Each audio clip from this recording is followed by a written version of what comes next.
तो हर हर महादेव के जय घोष के साथ करते हैं बुलेटिन की शुरुआत। आज केदारनाथ मंदिर पहुंच रहे हैं पीएम मोदी और पीएम मोदी केदारनाथ मंदिर में विधिवत पूजा अर्चना करेंगे। जगत गुरु शंकराचार्य की प्रतिमा का पीएम मोदी द्वारा अनावरण होगा और केदारनाथ में विकास कार्यों की जो पीएम मोदी वहां पहुंचकर समीक्षा करेंगे। 400 करोड़ की योजनाएं हैं जिसका ऐलान करेंगे। तो ये मौका बेहद खास है। पीएम मोदी बाबा केदार के दर पर मत्था टेकेंगे, पूजा अर्चना करेंगे। वहां पर अब तक जो विकास कार्य संपन्न हुए हैं और जो चल रहे हैं उन सब की समीक्षा पीएम मोदी द्वारा होगी और 400 करोड़ की योजनाओं का ऐलान पीएम मोदी द्वारा किया जाएगा।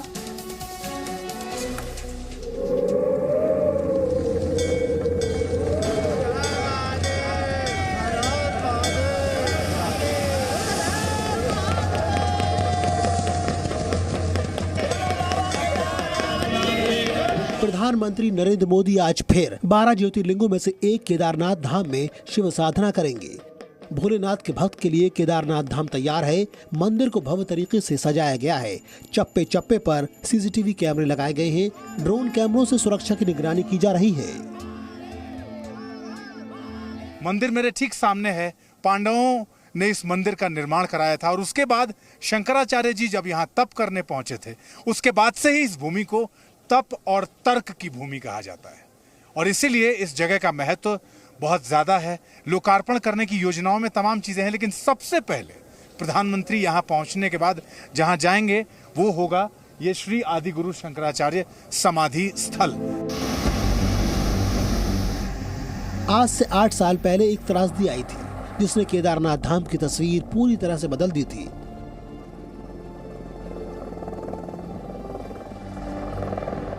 दुर्गम पहाड़, विपरीत भौगोलिक परिस्थितियां, मुश्किल मौसम। लोगों को लगा था कि उत्तराखंड में मौजूद केदारनाथ धाम में पुरानी रौनक नहीं लौट पाएगी।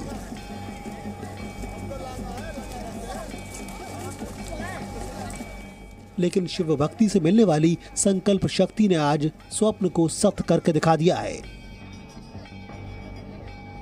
यहाँ का जो डेवलपमेंट का मेरा मिशन है उसमें प्रकृति, पर्यावरण और पर्यटन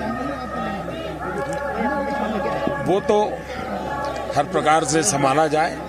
तो मेरी कोशिश ये है कि उस दिशा में कुछ प्रयास करूं। 2013 की त्रासदी के बाद केदारनाथ धाम पूरी तरह से बदल गया है।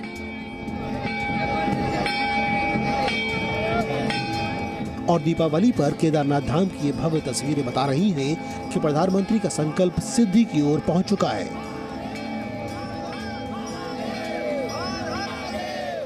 प्रधानमंत्री नरेंद्र मोदी की केदारनाथ धाम पर अपार श्रद्धा और आस्था है।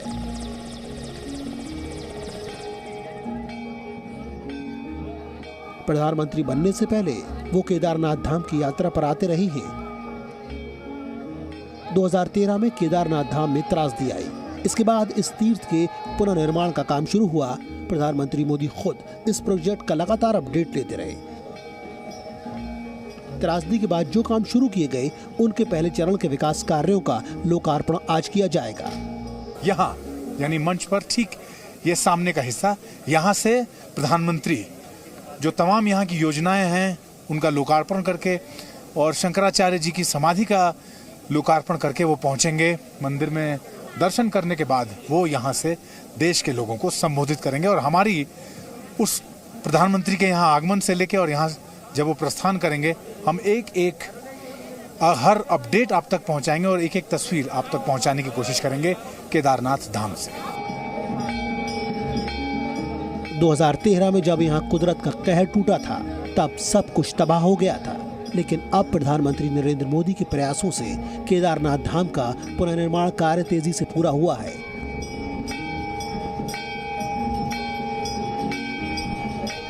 अब बाबा केदारनाथ धाम को इंतजार है अपने भक्त का। अमित प्रकाश, जी मीडिया, केदारनाथ धाम। तो आइए हम सीधे चलते हैं हर हर महादेव के जयकारे के साथ, इस जयघोष के साथ केदारनाथ धाम। अमित प्रकाश जुड़ चुके मेरे साथ। अमित प्रकाश, केदारनाथ धाम को अपने भक्तगण मोदी जी का इंतजार बड़ी बेसब्री के साथ है।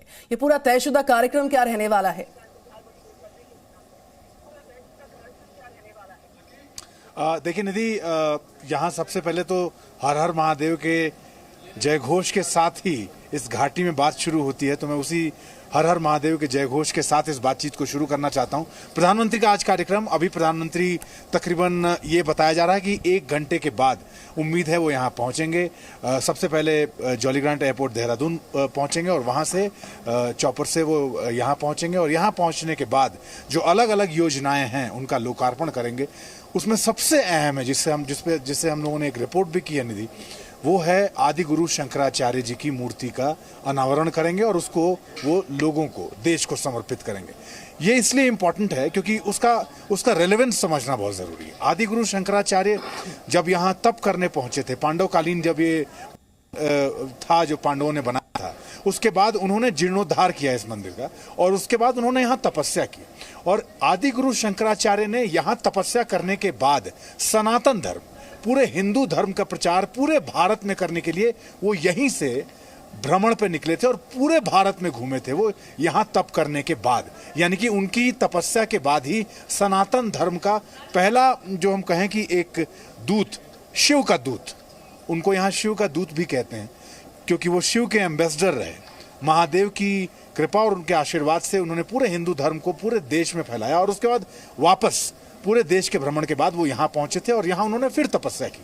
इसलिए ये तप और तर्क दोनों की भूमि कही जाती है।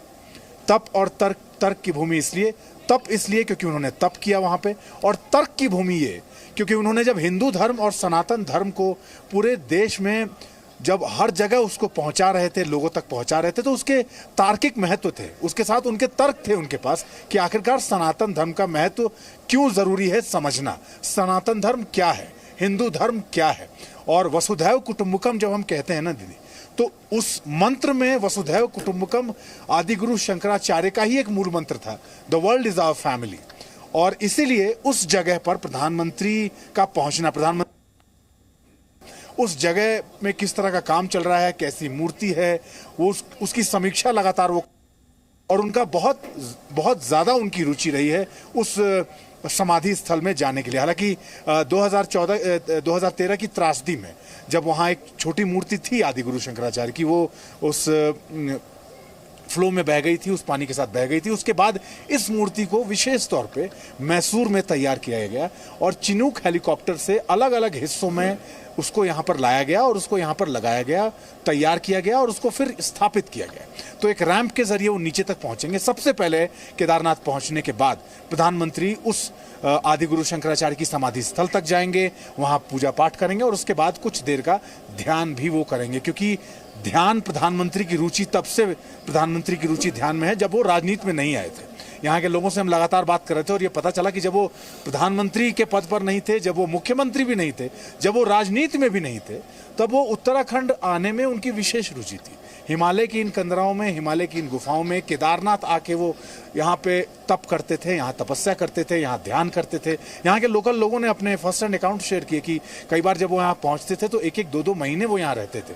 तो इसलिए तप और ध्यान, इस पे प्रधानमंत्री शुरू से इस पर उनका विशेष जोर रहा है और इसीलिए आदि गुरु शंकराचार्य की समाधि स्थल का जो लोकार्पण कर रहे हैं, उससे पहले आपको याद होगा निधि 2019 में जब यहाँ पहुँचे थे तो ध्यान गुफा उन्होंने यहाँ पर आसपास में काफ़ी सारी ध्यान गुफाओं का निर्माण प्रधानमंत्री की सलाह पे ही कराया गया। और 2019 में यहाँ पहुँचने के बाद एक ध्यान गुफा में पूरी रात उन्होंने ध्यान किया था, वो स्वयं रहे थे, वो तस्वीरें हम सब ने देखी हैं। और उसके बाद देश के लोगों में रुचि आई कि ध्यान, अपने आप को पहचानना, अपने आप को जानना बहुत ज़रूरी है। और अब उन ध्यान गुफाओं को जनता के लिए खोल दिया है। वहाँ पे बुकिंग्स होती हैं, वहाँ लोग एक दिन दो रातें वहाँ बिताते हैं और बाकायदा अलग अलग जगहों से आते हैं। मुझे कल कुछ लोग मिले, कुछ स्टूडेंट्स थे और एक प्रोफेशनल भी मिले जो गूगल में काम करते हैं और वो यहाँ 2 दिन से हैं उस गुफा में। सोचिए इस सोच का प्रचार और प्रसार किस तरह से है कि ध्यान और तप, जिसके लिए भारत पूरी दुनिया में जाना जाता है, ध्यान अगर पूरे विश्व में फैला, ध्यान की क्रिया अगर पूरे विश्व में फैली, मंत्र जो ध्यान का मिला वो भारत से मिला, तप का मंत्र जो मिला वो भारत से मिला पूरी दुनिया को, और इसीलिए पूरी दुनिया के लोग भी अब यहाँ पहुँचते हैं। तो आज सबसे पहले उस समाधि स्थल में बिल्कुल पहुंचने के अमित, बाद हम वहां ध्यान लगातार करने के बाद लौटते रहेंगे आपके पास। आपके माध्यम से जी न्यूज अपने दर्शकों को वो हर तस्वीर दिखाएगा जिसका सरोकार इस भव्य दौरे के साथ है। बहरहाल इस वक्त की एक बड़ी तस्वीर हमारे सामने है जब जॉली ग्रांट एयरपोर्ट पहुंचे प्रधानमंत्री नरेंद्र मोदी। उनके इस दौरे का आगाज हो चुका है, 1 महीने में दूसरा मौका है जब उत्तराखंड के दौरे पर पीएम मोदी हैं और आप तस्वीरें देख सकते हैं। और इससे पहले पीएम मोदी लगातार जो है केदारनाथ धाम आते रहे हैं, उसके विकास कार्य और अपने आप में अमित प्रकाश, अगर हम बात करें जो केदारनाथ नगरी है उसके आधुनिक इतिहास में ऐसा पहली बार हो रहा है जब इतने बड़े स्तर पर, इतने व्यापक स्तर पर जो पुनः निर्माण कार्य हैं वो जोर शोर से जारी हैं। और उसका एक अहम पड़ाव, उसकी एक अहम तस्वीर आज दुनिया देखेगी जब पीएम मोदी वहां पर मौजूद होंगे और कई सारी परियोजनाओं की आधारशिला रखेंगे, उनका लोकार्पण करेंगे और सबसे बड़ी प्रतिमा का अनावरण किया जाएगा उनके द्वारा, पीएम मोदी द्वारा। अमित,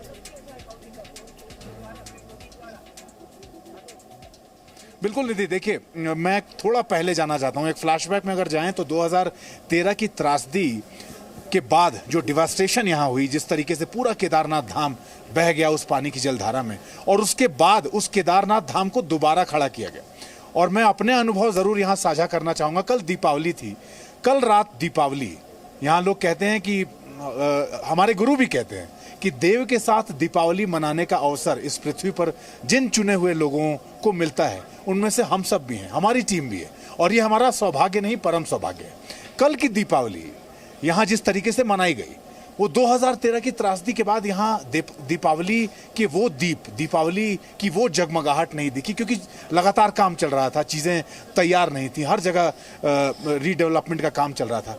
कल पहली बार मुझे ऐसा लगा जिस तरीके से पूरा मंदिर परिसर के आसपास का हिस्सा और इंडियन का बैंड, ये एक साथ इंडियन आर्मी का बैंड कल यहाँ राष्ट्रगान के साथ राष्ट्रगान की धुन पे मंदिर की परिक्रमा कर रहा था। आप सोचिए दीपावली की रात ये जो चीजें मैं आपको बता रहा हूं, और अगर आप कल दर्शकों ने उन तस्वीरों को देखा भी है और अगर आप उसको विजुअलाइज करें तो दीपावली की रात पूरा मंदिर दिव्यमान, मंदिर परिसर दिव्यमान, और उस मंदिर परिसर में इंडियन आर्मी का बैंड राष्ट्रगान के साथ परिक्रमा कर रहा है।